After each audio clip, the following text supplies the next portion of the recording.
Hello friends, कैसे हैं आप सब। Welcome to my channel English with Geeta. अब जो हमने पीजीटी का अपना टीजीटी पीजीटी का जो हमारा ये प्रैक्टिस सेट था, इसमें देखिए हम अपने 70 तक क्वेश्चंस कवर कर चुके हैं। अब सेकंड वीडियो में हम करने वाले हैं 71 to 125 क्वेश्चंस, ठीक है। और उसमें क्या करना है, उसमें हम आपको क्वेश्चंस आपके सामने रखेंगे, आपको वीडियो पोस्ट करना है और उस क्वेश्चन का आंसर बताइए। उसके बाद में हम आपको बताएंगे। इस तरह से आपको जो एग्ज़ाम का पैटर्न है वो इस तरह से रखा गया है, जिसमें आप एग्ज़ाम पेपर को ही लगभग देख पाओगे कि किस तरह से वो एग्ज़ाम पेपर हमारा आने वाला है। तो आशा करती हूँ आपको ये वीडियो पसंद आएगी, और अगर आपने इसे सब्सक्राइब नहीं किया है तो सब्सक्राइब कर दीजिए, साथ ही बेल आइकन को भी दबा दीजिए ताकि आने वाली हर वीडियो का नोटिफिकेशन आपके पास समय से पहुँचे और आप उसका लाभ उठा सकें। ठीक है दोस्तों, तो अब आपका ज़्यादा समय ना लेते हुए जो हमारा टॉपिक है हम उसको स्टार्ट करते हैं। हम आए थे 71 क्वेश्चन पर, ठीक है। और 71 क्वेश्चन में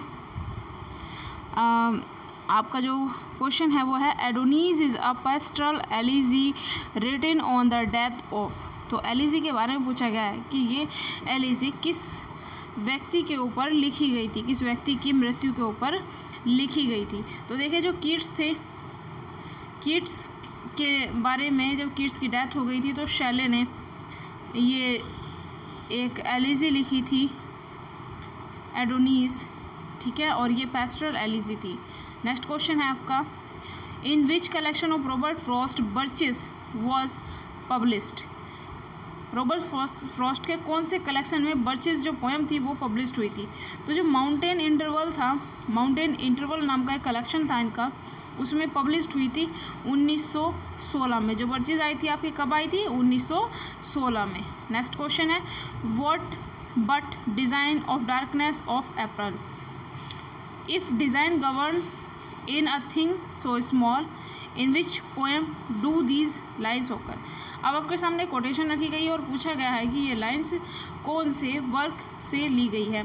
तो डिज़ाइन नाम की एक पोएम है, वहाँ से ये पोएम ली गई है, और डिज़ाइन जो पोएम है वो लिखी गई है रॉबर्ट ली फ्रॉस्ट के द्वारा। रॉबर्ट ली फ्रॉस्ट के द्वारा ये लिखी गई है। नेक्स्ट क्वेश्चन की तरफ बढ़ते हैं।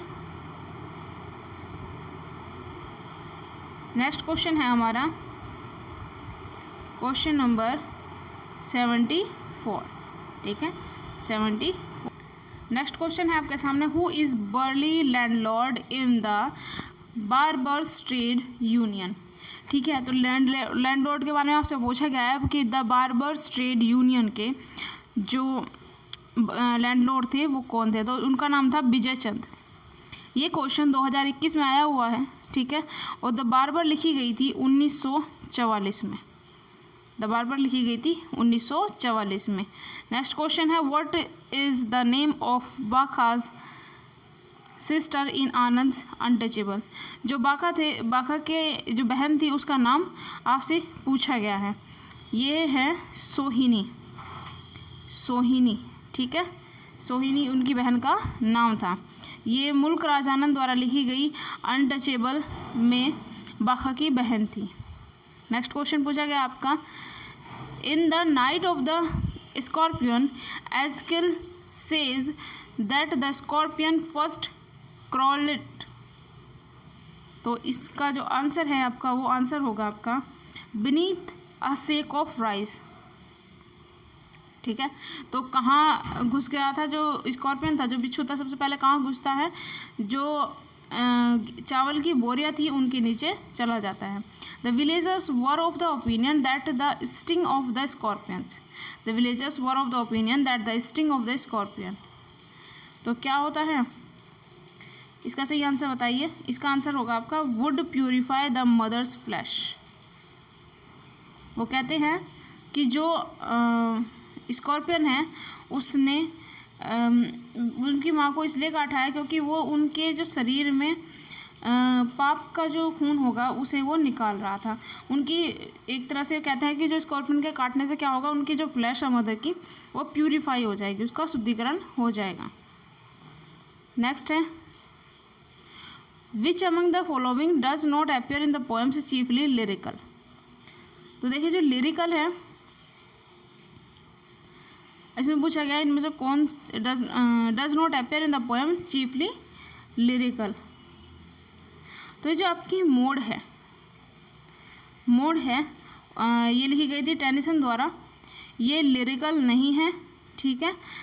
1855 में आई थी, टेनिसन द्वारा लिखी गई थी, और ये लिरिकल नहीं है, बाकी तीनों क्या है, लिरिकल है। Okay. Who reduced the length of the wasteland drastically and brought to the present stage। तो इसमें पूछा गया है कि किसने रिड्यूस किया था वेस्टलैंड की लेंथ को, ठीक है।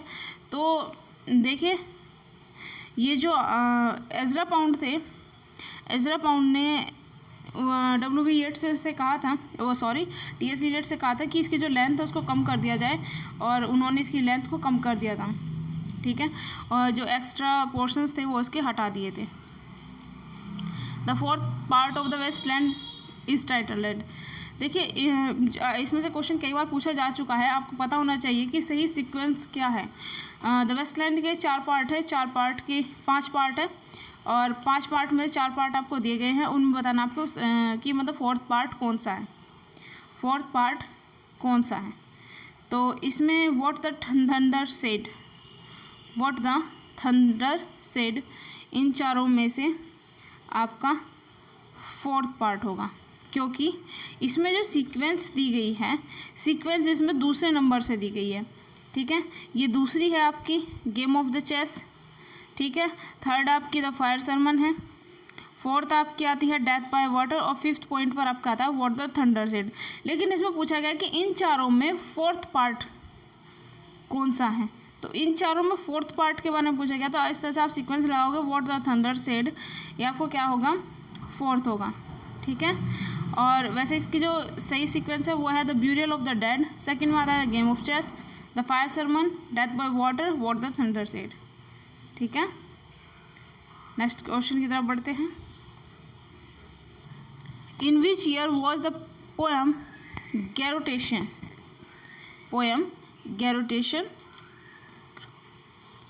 ग्रोशन पब्लिश्ड, ठीक है।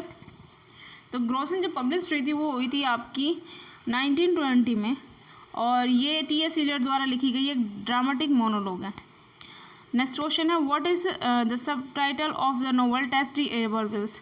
तो Tess of the d'Urbervilles जो है आपकी, उसका सब टाइटल पूछा गया। तो जो उसका सब टाइटल है वो है a pure woman faithfully presented, a pure woman faithfully presented, option number सी।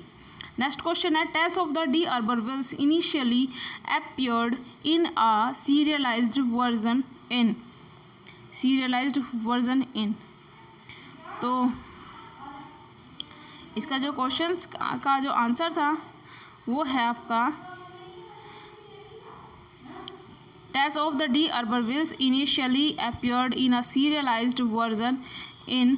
तो ये आपका होगा the graphics, option number A, the graphics, 1891। 84 है in which novel does Hardy say love is a possible strength in an actual weakness. तो love is a possible strength in an actual weakness, ये आपका far from the madding crowd से है, ठीक है। Next question है आपका Tennyson's Ulysses was published in. जो टेनिसन की यूलिसिस थी वो आपकी पब्लिश्ड हुई थी 1842 में। Who called Tennyson's Ulysses a perfect poem. तो यूलिसिस को परफेक्ट पोएम किसने कहा था, ये कहा था T.S. एलियट ने, ठीक है। टेनिसन की यूलिसिस को T.S. एलियट ने परफेक्ट पोएम कहा था। Matthew Arnold worked as a school inspector, इन्होंने स्कूल इंस्पेक्टर की तरह कार्य किया था। Which of the following does not mention Dover Beach, ठीक है। तो इनमें से ऐसी कौन सी बात ऐसी है जो डवर बीच में मेंशन नहीं की गई है। तो थिंग्स फॉल अपार्ट, ये मेंशन नहीं है डवर बीच में, बाकी तीनों चीज़ क्या है, डवर बीच से रिलेटेड है। और थिंग्स फॉल अपार्ट एक वर्क है, नोवेल है, लिखा गया था चिनुआ एक्बे के द्वारा। नेक्स्ट क्वेश्चन है who said Arnold is at his best a very good but highly derivative poet, ठीक है। ये जो आपकी कोटेशन है ये कही गई थी कमेंट हैरोल्ड ब्लूम के द्वारा। हैरोल्ड ब्लूम ने ये कोटेशन कही थी आर्नोल्ड के बारे में। ठीक है, नेक्स्ट क्वेश्चन की तरफ बढ़ते हैं। विच पोएम ऑफ पी.बी. Shelley contains this line, our sweetest songs are those that tell of saddest thought। ठीक है, ये सबसे ज़्यादा पूछे जाने वाली लाइन्स है, ये टू अ स्काईलार्क की है। Oliver Twist is also known as, Oliver Twist को किस नाम से भी जाना जाता था? The parish boy's progress is also known as the parish boy's progress. Next question की तरफ बढ़ते हैं। Oliver Twist was originally published in monthly installment in the magazine Bentley's Miscellany from 1837 to 39. Which novel does the following quote of Dickens belong to? I care for no man on earth and no man on earth cares for me। ठीक है, ये जो lines हैं, ये quotation है, ये किसके द्वारा कही गई है? तो ये कोटेशन आपकी देखने को मिलती है a tales of two cities में, a tales of two cities by Charles Dickens. Next question है, आपसे पूछा गया है अपोजिट वर्ड है आपका fictitious. Fictitious, the story in this character are not all fictitious. ठीक है, फिक्टिटियस का आपका मीनिंग होता है काल्पनिक, और इसका अपोजिट आपका क्या होगा? इसका अपोजिट आपका होगा रियल। इसका अपोजिट आपका होगा फिक्टिटियस का आपका अपोजिट क्या हो जाएगा? रियल। आइडेंटिफाई द एडवर्ब, अब आपसे पूछी गई है adverb in the given sentence. The three friends tried hard to get admission in the same college. तो हार्ड जो वर्ड होगा आपका यहाँ पर एडवर्ब हो जाती है। नेक्स्ट क्वेश्चन की तरफ बढ़ते हैं। The relationship between Othello and यागो is an example of. तो यागो और ओथेलो की जो रिलेशनशिप थी वो कैसी थी? इन्वर्जन का एग्जाम्पल है, क्योंकि ओथेलो के और यागो के जो गुण थे वो एक दूसरे के विरोधी थे, या ये कहे कि एक दूसरे के अपोजिट थे। तो उन चीज़ों को हम क्या कहेंगे? Inversion. William Wordsworth statement of purpose in the publishing the lyrical ballad carries the following phrase, complete the phrase completely। To choose incident from common life and to relate and describe them throughout as far as possible। ये आपके सामने एक quotation दी गई है Wordsworth की lyrical ballad से, और आपको क्या करना है? इस कोटेशन को पूरा करना है। इस कोटेशन के आगे जो वर्ड्स हैं वो आपको इसमें जॉइंट करने हैं। ठीक है, तो जो इसका करेक्ट इसका जॉइंट होगा वो क्या होगा? इसका करेक्ट जॉइंट होगा in a section of language really used by man. In a section of language really used by man. Next question है आपका, the English romantic poets are influenced by. तो देखिए, जब इंग्लिश रोमांटिक पोइट्स आए थे उस दौरान कई चीज़ें समाज में घटित हो रही थी। उनमें से एक था French revolution. French revolution. Who had written Introduction to Gitanjali by Tagore. तो ये एक बहुत बेहतरीन क्वेश्चन है, और हमारे लिए बड़े गर्व की बात है कि गीतांजलि जो लिखी गई थी रविंद्रनाथ टैगोर के द्वारा, उसका जो इंट्रोडक्शन था बहुत ही फेमस राइटर और पोइट ने लिखा था। तो अगर आपने चैनल सब्सक्राइब नहीं किया है तो चैनल को सब्सक्राइब कर दीजिए, साथ ही साथ बेल आइकन भी दबा दीजिए, ताकि आने वाली हर वीडियो का नोटिफिकेशन आपको मिल सके और हमें भी थोड़ा मोटिवेशन मिले। क्योंकि देखिए, आप सब्सक्राइब नहीं कर रहे हैं, हम काम आपके लिए बेहतर लेकर आ रहे हैं, लेकिन आप सब्सक्राइब नहीं कर रहे हैं तो थोड़ा सा डिमोटिवेट हो जाते हैं हम भी। ठीक है, तो अब आपको क्या करना है? सब्सक्राइब कर दीजिए और बेल आइकन को दबा दीजिए। तो इसका जो क्वेश्चन होगा 99 का, वो होगा आपका W.B. येट्स। ठीक है, W.B. येट्स ने गीतांजलि का इंट्रोडक्शन लिखा था। ठीक है, गीतांजलि का इंट्रोडक्शन लिखा था। ठीक है दोस्तों, और फ्रेंड्स एक बात मैं आपको बता दूं, जो गीतांजलि है उसमें 103 पोएम का एक कलेक्शन है। 103 पोएम्स का एक कलेक्शन है। तो नेक्स्ट क्वेश्चन की तरफ बढ़ते हैं। Who among the following is not associated with the metaphysical school of poetry. तो मेटाफिजिकल स्कूल ऑफ पोएट्री से कौन बिलोंग नहीं करता था, तो ये आपके जॉन मिल्टन थे जो बिलोंग नहीं करते थे, बाकी तीनों एसोसिएट थे। The prelude although begun as early as 1799 and finished in its first version in 1805 was not published until। तो देखिए जो प्रील्यूड था वो 1850 तक पब्लिश्ड नहीं हुआ था, ठीक है, 1850 तक पब्लिश्ड नहीं हुआ था। ये 1850 के बाद में जब वर्ड्सवर्थ की डेथ हो जाती है उनकी वाइफ इसको पब्लिश कराती है। नेक्स्ट क्वेश्चन की तरफ बढ़ते हैं। Careless she is with artful care affecting to seem unaffecting. देखिए यहाँ पर आपका क्या किया गया है, केयरलेस जो वर्ड है इसके साथ में आपको क्या दिया गया है, केयर। अफेक्टिंग वर्ड के साथ में आपको दिया गया अनअफेक्टेड। तो ये एक दूसरे के विरोधाभास को शो करते हैं, एक दूसरे के पैराडॉक्स को शो करते हैं। तो ठीक है, तो यहाँ पर आपको क्या करना है, जब आपको किसी सेंटेंस में इस तरह के दो अपोजिट आइडियाज़ देखने को मिलते हैं वहाँ पर आपका पैराडॉक्स होगा, ठीक है। लेकिन अगर ये दो विरोधी विचार एक साथ चलते हो, जैसे कि सॉर्डेड बोन, फेथफुल अनफेथफुल, वहाँ पर आपका ऑक्सीमोरन होगा। Next question, using the expression crown for the monarchy is an example of. तो आपसे पूछा गया है मोनार्की, ठीक है, जब किसी चीज़ को डायरेक्टली एड्रेस ना करके इनडायरेक्टली एड्रेस किया जाए और उसका एग्जाम्पल आप क्या लगा दें, उसका एग्जाम्पल लगा दें आप उस व्यक्ति या वस्तु से जुड़ी हुई किसी चीज़ के बारे में, ठीक है। जैसे कि यहाँ पर क्या गया, मोनार्की। मोनार्की यानी राज्य सत्ता को इन्होंने किस चीज़ से जोड़ा है, क्राउन, ताज से, जो मतलब मोनार्की राज्य सत्ता को इन्होंने सीधा ना दिखाकर उसको एग्जाम्पल किया है क्राउन से। तो यानी उन्होंने एक इसको एड्रेस कर दिया, इनडायरेक्टली एड्रेस किया है, यानी नाम दे दिया है, मेटोनॉमी होगा यहाँ पर। Using the bench for the judiciary is an example of. Same चीज़ इन्होंने यहाँ पे किया, जो जुडिशरी है उन्होंने इसको एड्रेस किया है इनडायरेक्टली द बेंच नाम से। तो यहाँ पर भी आपकी मेटोनॉमी होगी, ठीक है दोस्तों, यहाँ पर भी आपकी मेटोनॉमी होगी। नेक्स्ट क्वेश्चन आपके सामने पूछा गया है, नेक्स्ट क्वेश्चन जो आपके सामने है वो है Charles Lamb belongs to romantic age, ठीक है, रोमांटिक एज।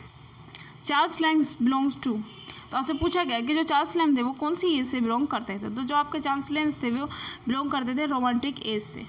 नेक्स्ट क्वेश्चन है essays of Elia written by, तो essays of Elia written by Charles Lamb. Next question है Lamb did not mind the laughter of a young chimney sweeper when he fell down on the road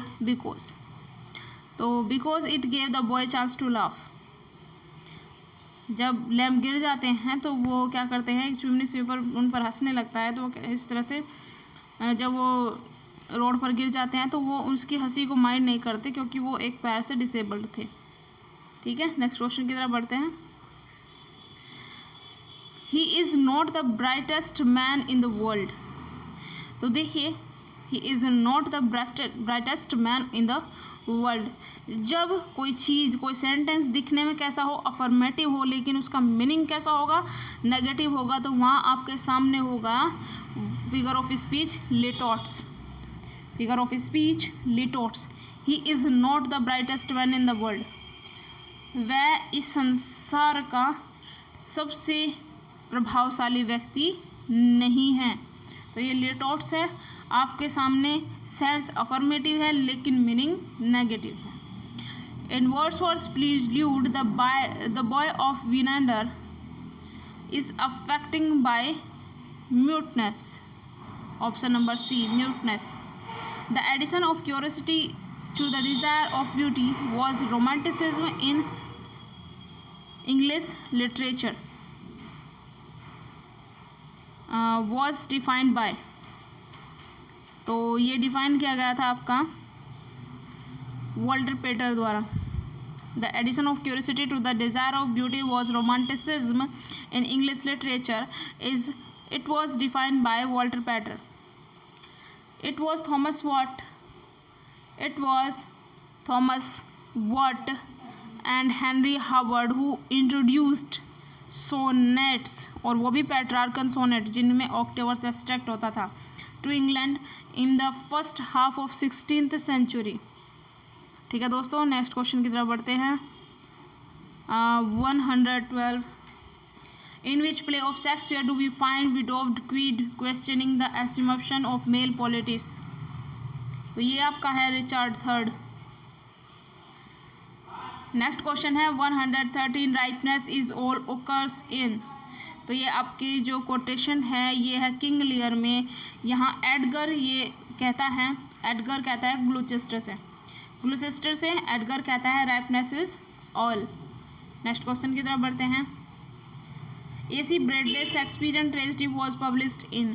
तो AC Bradley द्वारा लिखी गई Shakespearean tragedy कब आई थी? 1904 में।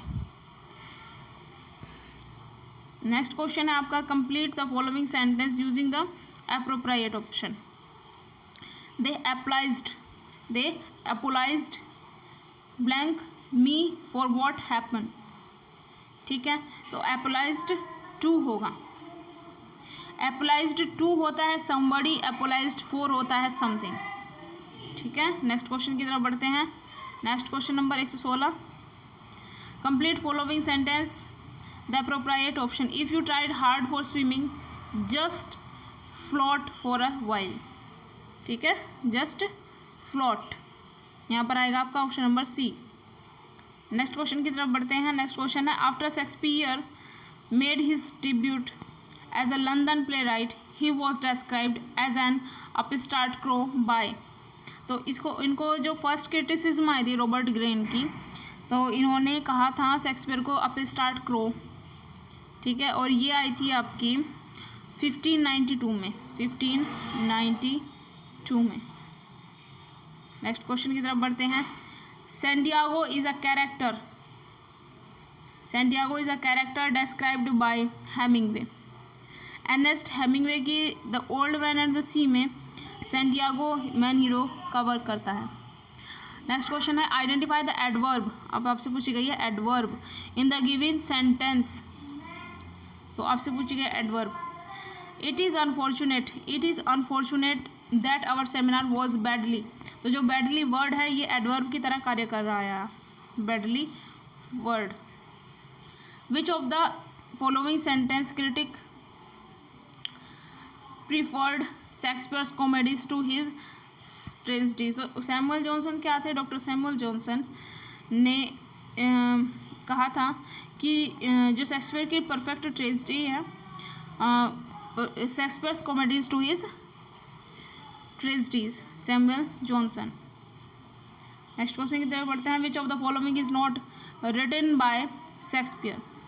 तो the Titus Andronicus, Pericles, lovers complaint, love's triumph through ये जो लव्स ट्रायम्फ थ्रू कैलिपोलिस है ना, ये वर्क लिखा गया था आपका बेन जॉनसन के द्वारा। तो ऑप्शन नंबर सी जो है वो शेक्सपियर के द्वारा नहीं लिखा गया है। विच play of Shakespeare has a character name बैंको। तो जो बैंको था आपका वो कहाँ था? मैकबेथ में। बैंको कहाँ था आपका? मैकबेथ में। नेक्स्ट क्वेश्चन है विच of the following place begin with the lines if music be the food of love play on. If music be the food of love play on, ये कहा गया था आपका 12th नाइट में ओर्सिनो के द्वारा, ड्यूक ओर्सिनो के ये कोटेशन है। नेक्स्ट कोटेशन है आपकी frailty thy name is woman. Hamlet ने ये कही थी, प्ले था हैमलेट। नेक्स्ट क्वेश्चन की बढ़ते हैं। You will not succeed unless you work really hard. तो इसमें आपसे पूछा गया है कि कंजक्शंस क्या है। तो कंजक्शन वर्ड क्या है आपका? कंजक्शन वर्ड है आपका अनलेस। ठीक है, ऑप्शन नंबर बी करेक्ट होगा। तो इस तरह से हम 125 जो क्वेश्चंस हैं वो अपने कवर कर चुके हैं। और अगर आपको कहीं कोई समस्या आई हो तो आप हमें कमेंट कर बता सकते हैं। आप पूछ सकते हैं किसी भी क्वेश्चंस का आंसर अगर आपके समझ में ना आया हो।